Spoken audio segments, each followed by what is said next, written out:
Alors, que devient la liberté dans un système de soins accaparant comme celui-là? Bien, le concept même de liberté va devenir de plus en plus perverti. Et c'est ça qui est fascinant dans cette évolution, et c'est peut-être pour ça qu'elle est le plus terrible.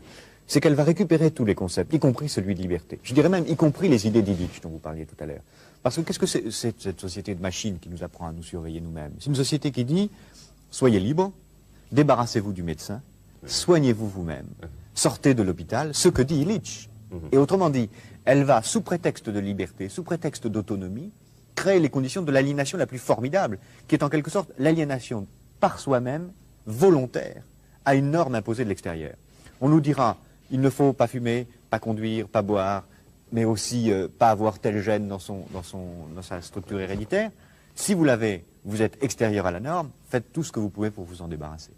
Et autrement dit, on fera que ce qui est la forme absolue de la dictature, que chacun d'entre nous ait librement, entre guillemets, envie d'être conforme à la norme.